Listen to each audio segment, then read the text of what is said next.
नमस्कार मित्रांनो, एक्झाम जागर या एज्युकेशन यूट्यूब प्लॅटफॉर्मवर तुम्हा सर्वांचं पुन्हा एकदा स्वागत आहे. तर मित्रांनो, या आधीच्या सत्रामध्ये मी तुम्हाला एक प्रश्न विचारला होता आणि प्रश्न काय होता? तर 2022 साठीचा JCB साहित्य पुरस्कार कोणाला प्रदान करण्यात आला आहे? तर आता हा 2022 साठीचा JCB साहित्य पुरस्कार खालिद जावेद यांना प्रदान करण्यात आलेला आहे. आणि यांच्या कोणत्या कादंबरीला हा पुरस्कार देण्यात आलेला आहे? तर द पॅराडाईज ऑफ फूड या कादंबरीला हा पुरस्कार देण्यात आलेला आहे. आणि आता ही जी कादंबरी आहे ही मुळात उर्दूमध्ये नेमत खाना या नावाने 2014 मध्ये प्रकाशित करण्यात आली होती. आणि या कादंबरीचा इंग्लिशमध्ये अनुवाद कोण केलेला आहे? तर बरन फारुकी यांनी या कादंबरीचा इंग्लिशमध्ये अनुवाद केलेला आहे. आणि हा जो पुरस्कार आहे हा 2018 पासून देण्यात येत आहे आणि यामध्ये बक्षीस स्वरूप 25 लाख रुपये रोख रक्कम देण्यात येते. आणि मित्रांनो, तुमच्यासाठी जो डेली प्रश्न असतो त्याचं कमेंटमध्ये उत्तर देण्याचा प्रयत्न करत चलत जा. उत्तर चुकलं तरी काय हरकत नाही, कारण ज्यावेळेस तुम्हाला या प्रश्नाचं योग्य उत्तर माहित होतं त्यावेळेस हे प्रश्न तुमच्या दीर्घकाळापर्यंत लक्षात राहतात. तर आता आजच्या सत्राचा पहिला प्रश्न पहा. आता नुकतीच 2021 साठीच्या तेनजिंग नोर्गे राष्ट्रीय साहस पुरस्कारांची घोषणा झालेली आहे. तर आता यामध्ये लाईफ टाईम अचिव्हमेंट श्रेणीमधील पुरस्कार कोणाला जाहीर झालेला आहे हे आपल्याला यामध्ये विचारलेलं आहे. तर आता लाईफ टाईम अचिव्हमेंट श्रेणीतील तेनजिंग नोर्गे राष्ट्रीय साहस पुरस्कार हा कॅप्टन कुंवर भवानी सिंग सम्याल यांना जाहीर झालेला आहे. नाव नोट करून घ्या, काय नाव आहे यांचं? तर कॅप्टन कुंवर भवानी सिंग सम्याल असं यांचं नाव आहे. आणि यांना लाईफ टाईम अचिव्हमेंट श्रेणीतील तेनजिंग नोर्गे राष्ट्रीय साहस पुरस्कार जाहीर झालेला आहे. आणि तसेच इतर श्रेणीमध्ये पुरस्कार कोणाला जाहीर झालेले आहेत? तर नोट करून घ्या, वॉटर ॲडव्हेंचर श्रेणीतील हा पुरस्कार श्री शुभम धनंजय वनमाळी यांना जाहीर झालेला आहे. आणि आता हे जे शुभम वनमाळी आहेत हे एक जलतरणपटू आहेत आणि यांना यादी शिवछत्रपती पुरस्कार सुद्धा मिळालेला आहे. आणि यांनी आतापर्यंत इंग्लिश खाडी, जिब्राल्टरची सामुद्रधुनी, कॅटलिना खाडी, राजभवन वाळकेश्वर ते गेटवे ऑफ इंडिया आणि तसेच धरमतर ते गेटवे ऑफ इंडिया आणि गेटवे ऑफ इंडिया ते धरमतर अशा काही खाड्या पोहण्याचा आतापर्यंत विक्रम केलेला आहे. या खाड्यांची नाव लक्षात राहू द्या, यावर सुद्धा परीक्षेत प्रश्न विचारला जातो. आणि आता यांच्याबरोबरच लँड ॲडव्हेंचर श्रेणीतील हा पुरस्कार नयना धाकड यांना देण्यात आलेला आहे. आणि आता या ज्या नयना धाकड आहेत यांनी आतापर्यंत माउंट एव्हरेस्ट, माउंट लोत्से आणि माउंट मेट्रो कांगडी असे काही शिखर सर केलेले आहेत. आणि आता हा जो पुरस्कार आहे याविषयी सुद्धा आपण थोडक्यात माहिती पाहूया. तर पहा, आता हा जो पुरस्कार आहे या पुरस्काराचं नाव तेनजिंग नोर्गे यांच्या नावावरून ठेवण्यात आलेलं आहे. आणि आता हे जे तेनजिंग नोर्गे कोण आहेत? तर 1953 मध्ये माउंट एव्हरेस्ट सर करणाऱ्या पहिल्या 2 व्यक्तींपैकी तेनजिंग नोर्गे हे एक व्यक्ती आहेत. आणि त्यांच्यासोबत दुसरी व्यक्ती कोण होती? तर एडमंड हिलरी ही ती दुसरी व्यक्ती होती. आणि आता हा जो पुरस्कार आहे हा प्रथम कधी देण्यात आला होता? तर 1994 मध्ये हा पुरस्कार प्रथम देण्यात आला होता. आणि हा पुरस्कार 4 श्रेणीमध्ये देण्यात येतो. आणि त्या श्रेणी कोणत्या? तर land adventure, water adventure, air adventure आणि जीवन गौरव पुरस्कार या 4 श्रेणीमध्ये तेनजिंग नोर्गे पुरस्कार देण्यात येतो. आणि त्यापैकी हे जे लँड, वॉटर आणि एअर ॲडव्हेंचर आहे या पुरस्कारासाठी मागील 3 वर्षातील कामगिरीचा विचार केला जातो. आणि हा जीवन गौरव पुरस्कार जीवनभर केलेल्या साहसी कृत्यांसाठी देण्यात येतो. आणि या पुरस्काराचं स्वरूप काय आहे? तर यामध्ये एक ब्रॉन्झचा पुतळा, प्रमाणपत्र आणि 15 लाख रुपये रोख देण्यात येतात. आणि हा जो पुरस्कार आहे हा कधी प्रदान करण्यात येतो? तर अर्जुन पुरस्कारांसोबतच हा पुरस्कार सुद्धा प्रदान करण्यात येतो. आणि आता 30 नोव्हेंबर रोजी अर्जुन पुरस्कार प्रदान करण्यात येणार आहेत आणि त्याबरोबरच हे पुरस्कार सुद्धा देण्यात येतील. आणि आता यावर्षी अर्जुन पुरस्कार किती व्यक्तींना जाहीर झालेला आहे? तर 25 व्यक्तींना या वर्षीचा अर्जुन पुरस्कार जाहीर झालेला आहे. आणि आता प्रश्न क्रमांक दुसरा पहा. आता हे जे हरकिरत सिंग आहेत हे कोणत्या देशातील उपमहापौरपदी नियुक्त झालेले पहिले पगडीधारी शीख ठरले आहेत? तर आता हे जे हरकिरत सिंग आहेत हे कॅनडा या देशामधील उपमहापौरपदी नियुक्त झालेले पहिले पगडीधारी शीख ठरलेले आहेत. आणि कॅनडामधील कोणत्या शहराच्या उपमहापौरपदी त्यांची नियुक्ती झालेली आहे? तर कॅनडाच्या ब्रॅम्प्टन या शहराच्या उपमहापौरपदी त्यांची नियुक्ती झालेली आहे. आणि ते 4 वर्षे या शहराचे उपमहापौर असणार आहेत. आणि तसेच याआधी 2018 ते 2022 पर्यंत ते ब्रॅम्प्टन या शहराचे सिटी काउन्सिलर देखील होते. आणि पहा, आता भारतानंतर सर्वाधिक शीखांची संख्या ही कॅनडामध्येच आढळते. त्यासाठी कॅनडाला मिनी पंजाब म्हणून सुद्धा ओळखलं जातं. आणि मॅपमध्ये पहा कॅनडा कोठे आहे? तर उत्तर अमेरिका खंडामध्ये कॅनडा हा देश आहे. आणि कॅनडाची राजधानी काय आहे? तर ओटावा ही कॅनडाची राजधानी आहे. जस्टिन ट्रुडो हे पंतप्रधान आहेत. आणि चलन काय आहे कॅनडाचं? तर कॅनेडियन डॉलर हे कॅनडा या देशाचं चलन आहे. आणि आता नेक्स्ट क्वेश्चन पहा. नुकतेच आता कोणत्या देशाच्या संसदेने भारतासोबतच्या मुक्त व्यापार कराराला म्हणजेच फ्री ट्रेड ॲग्रीमेंटला मान्यता दिली आहे? तर नुकतेच आता ऑस्ट्रेलियाच्या संसदेने भारतासोबतच्या मुक्त व्यापार कराराला मान्यता दिलेली आहे. आता हे फ्री ट्रेड ॲग्रीमेंट म्हणजे काय?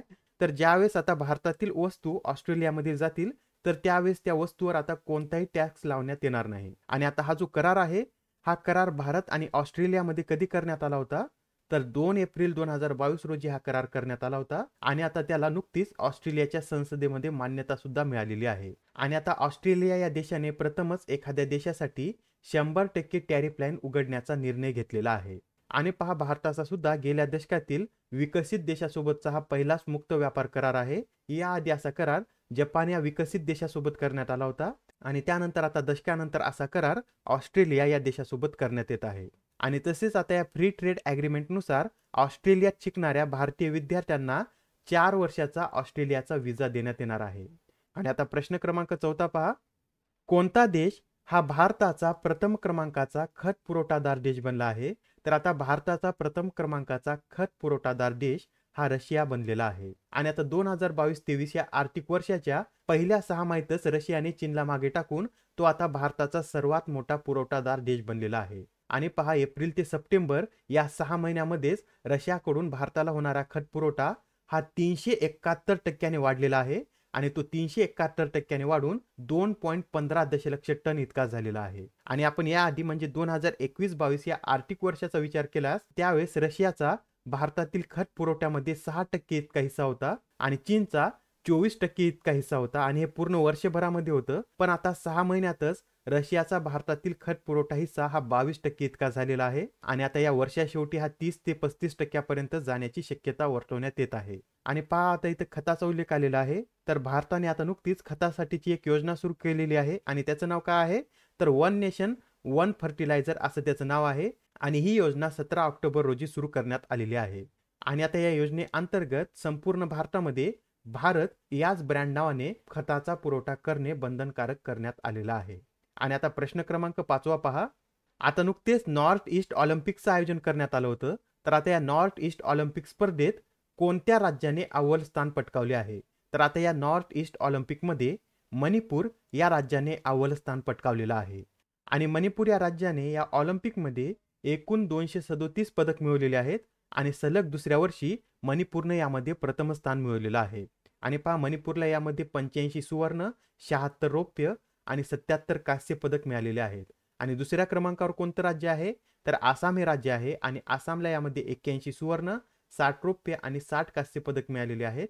आणि तिसऱ्या क्रमांकावर अरुणाचल प्रदेश हे राज्य आहे आणि अरुणाचल प्रदेश या राज्याला यामध्ये 36 सुवर्ण, 35 रौप्य आणि 78 कांस्य पदक मिळालेले आहेत. आणि या स्पर्धेचं आयोजन कुठे करण्यात आलं होतं? तर या स्पर्धेचं आयोजन मणिपूरमध्ये करण्यात आलं होतं. आणि मणिपूरविषयी सुद्धा आपण थोडक्यात माहिती पाहूया. तर मणिपूरची स्थापना कधी करण्यात आलेली आहे? तर 1972 मध्ये मणिपूरची स्थापना करण्यात आलेली आहे आणि स्थापनेनुसार मणिपूर हे 19वे राज्य आहे. आणि मणिपूरची राजधानी काय आहे? तर इम्फाळ ही मणिपूरची राजधानी आहे. ला गणेशन हे राज्यपाल आहेत आणि एन बिरेन सिंह हे मणिपूर या राज्याचे मुख्यमंत्री आहेत. आणि मणिपूर या राज्यामध्ये एकच नॅशनल पार्क आहे आणि ते कोणतं? तर केबुल लामजाओ नॅशनल पार्क हे मणिपूर या राज्यामध्ये स्थित आहे. आणि आता नेक्स्ट क्वेश्चन पहा. आता या प्रश्नामध्ये काय विचारलेलं आहे? तर रिझर्व्ह बँक ऑफ इंडियाच्या माहितीनुसार भारतातील कोणत्या राज्यात शेतमजुरी सर्वात कमी आहे?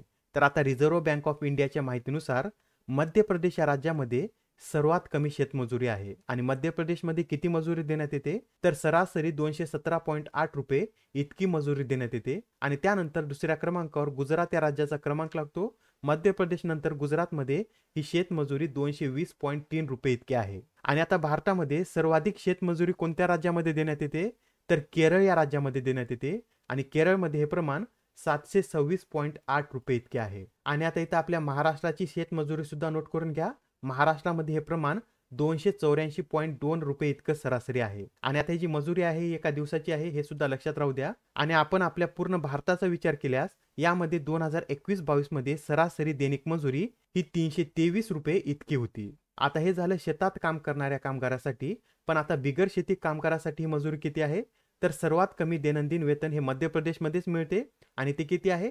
तर 230 रुपये इतका आहे. आणि तसेच बिगर शेती कामगारांना सर्वाधिक वेतन देणारं राज्य कोणतं आहे?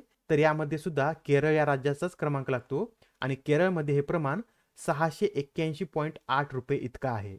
आणि त्यासाठीच सर्वाधिक मजूर हे केरळ या राज्यामध्ये स्थलांतरित होत आहेत. आणि आता प्रश्न क्रमांक 7 पहा. 9व्या आशियान संरक्षण मंत्र्याच्या बैठकीचे आयोजन कोणत्या देशात करण्यात आले आहे? तर आता 9व्या आसियान संरक्षण मंत्र्याच्या बैठकीचे आयोजन कंबोडिया या देशामध्ये करण्यात आलेलं आहे. आणि कितवी बैठक आहे लक्षात राहू द्या, ही 9वी बैठक आहे. आणि आता या संरक्षण मंत्र्याच्या बैठकीमध्ये भारताचं प्रतिनिधित्व कोण करत आहेत? तर या बैठकीमध्ये भारताचे प्रतिनिधित्व संरक्षण मंत्री राजनाथ सिंग हे करत आहेत. आणि आता ही जी बैठक आहे ही प्रथम कधी आयोजित करण्यात आली होती? तर 2010 मध्ये व्हिएतनाममध्ये या बैठकीचं प्रथम आयोजन करण्यात आलं होतं. आणि आता या बैठकीमध्ये आसियान संघटनेचे 10 देश आणि इतर 8 देश ज्यामध्ये ऑस्ट्रेलिया, चीन, भारत, जपान, न्यूझीलंड, दक्षिण कोरिया, रशिया आणि अमेरिका यांचा समावेश आहे, हे सहभागी होतात. आणि लगेच आपण या आसियान या संघटनेविषयी सुद्धा माहिती पाहूया. आसियान या संघटनेची स्थापना 8 ऑगस्ट 1967 रोजी करण्यात आलेली आहे. आणि याचे संस्थापक देश कोणकोणते आहेत? तर इंडोनेशिया, मलेशिया, फिलिपिन्स, सिंगापूर आणि थायलंड हे या संस्थेचे संस्थापक देश आहेत. आणि याचं मुख्यालय कुठे आहे? तर इंडोनेशियामधील जकार्ता येथे या संघटनेचं मुख्यालय आहे. आणि नुकतीच आता आसियान संघटनेने 11वा देश म्हणून एका देशाला मान्यता दिलेली आहे. आणि आता त्या देशाचं नाव काय आहे हे खाली कमेंट करून नक्की सांगा.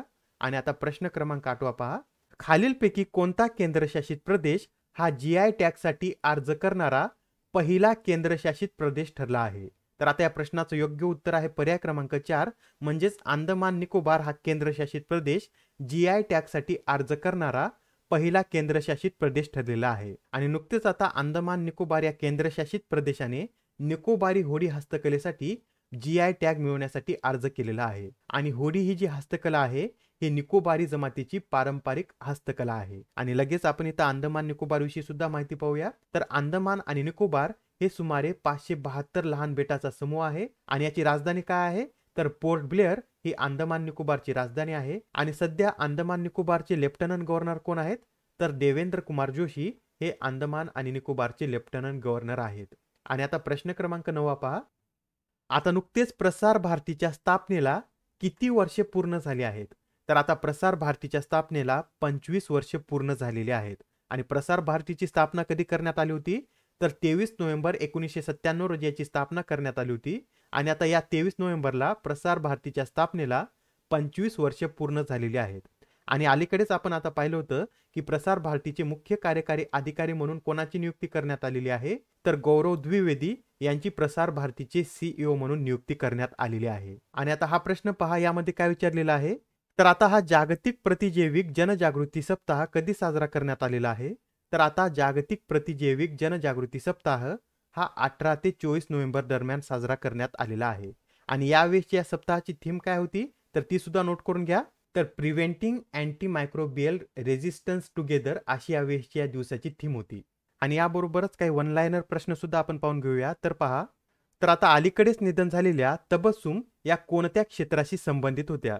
तर आता हे ज्या तबस्सुम आहेत या एक अभिनेत्री आणि निवेदिका होत्या. आणि त्या फुल खिले गुलशन गुलशन या कार्यक्रमाच्या सूत्रसंचालनासाठी ओळखल्या जातात. त्यांनी या कार्यक्रमाचं सूत्रसंचालन 1972 ते 1993 पर्यंत केलेलं होतं. आणि आता दुसरा प्रश्न पहा, यामध्ये काय विचारलेलं आहे? तर पृथ्वी स्वतःचं तापमान घटवण्यासाठी जी प्रक्रिया वापरते ती कोणत्या नावाने ओळखली जाते? तर आता पृथ्वी जी स्वतःचं तापमान घटवण्यासाठी जी प्रक्रिया वापरते ती प्रक्रिया सिलिकेट वेदरिंग या नावाने ओळखली जाते. आणि नुकतेच आता अमेरिकेतील संशोधकांनी यावर अभ्यास करून पृथ्वी स्वतःचं तापमान घटवते आणि त्यासाठी ती सिलिकेट वेदरिंग ही प्रक्रिया वापरते अशी माहिती दिलेली आहे. आणि आता चतुरंग प्रतिष्ठानचा जीवन गौरव पुरस्कार कोणाला देण्यात आला आहे? तर आता चतुरंग प्रतिष्ठानचा जीवन गौरव पुरस्कार हा प्रभाकर मांडे यांना देण्यात आलेला आहे. आणि पहा, आता अलीकडे सर्वोच्च न्यायालयाने राजीव गांधी हत्येतील व्यक्तींना मुक्त केलेलं आहे. आणि यासाठी सर्वोच्च न्यायालयाने कलम 142 चा उपयोग केलेला आहे. आणि आता या प्रश्नामध्ये आपल्याला काय विचारलेलं आहे? तर राजीव गांधी यांची हत्या कधी करण्यात आली होती? तर तुम्हाला ही डेट माहीत पाहिजे, तर नोट करून घ्या. राजीव गांधी यांची हत्या 21 मे 1991 मध्ये तामिळनाडूमधील श्री पेरबंदूर येथे करण्यात आली होती. आणि आता आजचा तुमच्यासाठीचा प्रश्न पहा. आरिटापट्टी हे कोणत्या राज्यातील पहिले जैवविविधता वारसा स्थळ ठरले आहे? आता या प्रश्नाचं उत्तर कमेंटमध्ये देण्याचा प्रयत्न करा. उत्तर चुकलं तरी काय हरकत नाही, कारण ज्यावेळेस तुम्हाला या प्रश्नाचं योग्य उत्तर माहीत होतं त्यावेळेस हे प्रश्न तुमच्या दीर्घकाळापर्यंत लक्षात राहतात. तर आता पुढच्या सत्रामध्ये पुन्हा भेटूया. धन्यवाद.